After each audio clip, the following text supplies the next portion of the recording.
మహానాడు రెండవ రోజు ఏదైతే చాలా ప్రాధాన్యత కలిగిన రోజు, విశ్వవిఖ్యాత నట సార్వభౌముడు అన్న నందమూరి తారక రామారావు గారికి ఘనమైన నివాళులు అర్పిస్తూ ఆయన్ని స్మరిస్తూ ఈ రోజున తెలుగు జాతి అభ్యున్నత కోసం,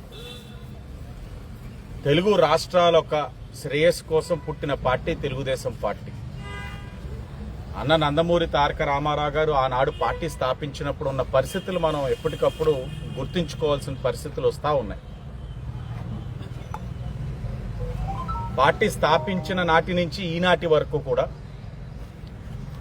తెలుగు జాతి అభ్యున్నత కోసం, తెలుగు రాష్ట్రాల అభివృద్ధి కోసం అహర్నిశలు కృషి చేసిన ప్రాంతీయ పార్టీ తెలుగుదేశం పార్టీ.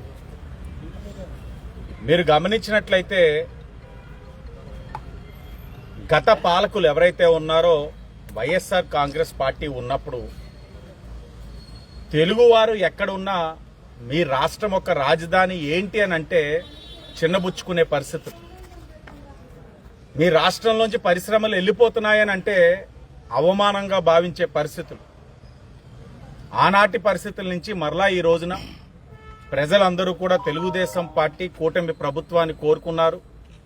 ఏ ఆలోచనతో అయితే ప్రజలు ఇంతటి తీర్పిచ్చున్నారో ఆ ఆలోచనకు అనుగుణంగా ఈ రోజున గౌరవ ముఖ్యమంత్రి చంద్రబాబు నాయుడు గారు, అలాగే Telugu Desam party working president Nara Lokesh గారు కృషి చేస్తూ ఉన్నారు.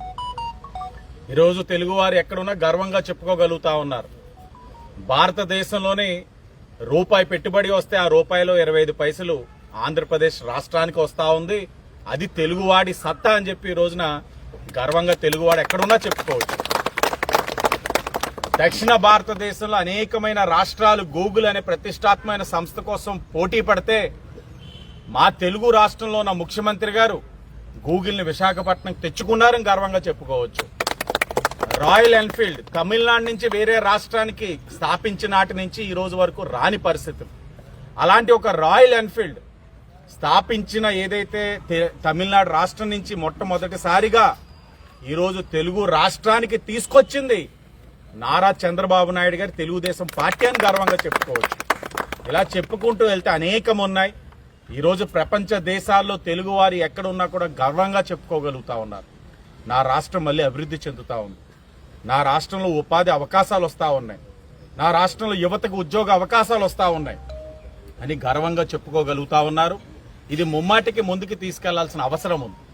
నేను కూడా ఈ సందర్భంగా ప్రజల్ని కోరుతా ఉన్నా. అన్న నందమూరి తారక రామారావు గారి యొక్క స్ఫూర్తితో ఈ పార్టీ పనిచేస్తా ఉంది.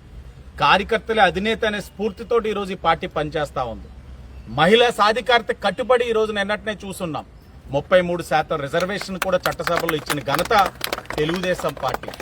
ఆనాడు అన్న నందమూరి తారక రామారావు గారు ఆస్తిలో మహిళలకి సమాన హక్కు ఇచ్చి స్థానిక సంస్థలో రిజర్వేషన్ ఇస్తే ఈ రోజున వర్కింగ్ ప్రెసిడెంట్ గా ఉన్న నారా లోకేష్ గారు మహిళలకి చట్టసభల్లోని కేంద్రంలోని ఏదైతే బిల్లు ప్రవేశపెట్టకపోయినా వీగిపోయినా మహిళా సాధికారతకి కట్టుబడి ఈరోజు 33% ఇచ్చిన ఘనత తెలుగుదేశం పార్టీ అన్నది కూడా మనం తెలియజేసుకోవాలి.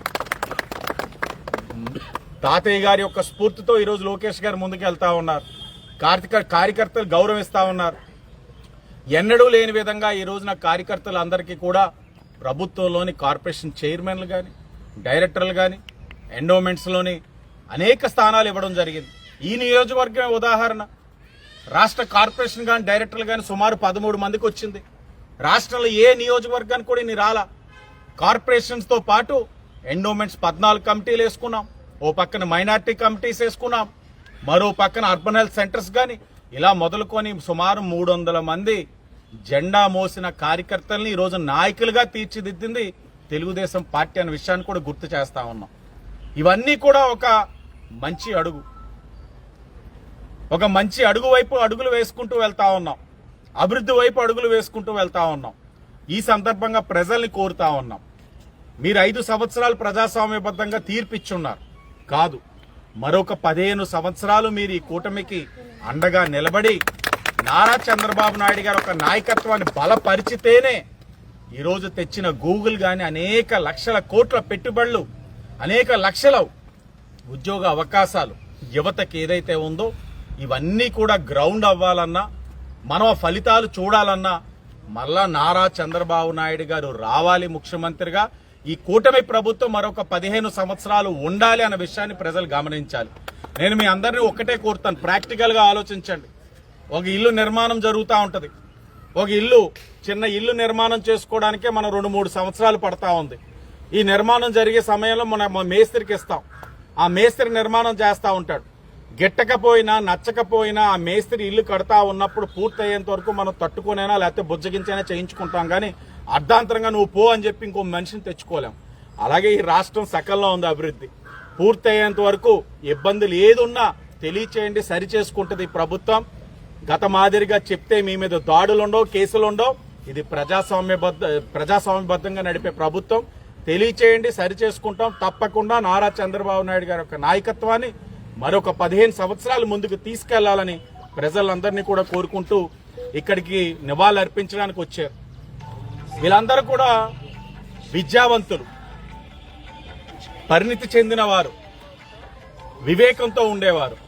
వారందరూ కూడా ఈ యొక్క ప్రాంతాన్ని అనేక విధాలుగా అభివృద్ధి చేయమని అడిగేవారు. గతంలో కౌన్సిల్లోని నందమూరి తారక రామారావు గారు పార్క్ అని చెప్పి కౌన్సిల్ రెజల్యూషన్ అయిన దానిని ఇష్టానుసారంగా మార్చేసుకున్నారంటే నందమూరి తారక రామారావు గారి పేరు వినబడకూడదు, పేరు పెట్టకూడదు.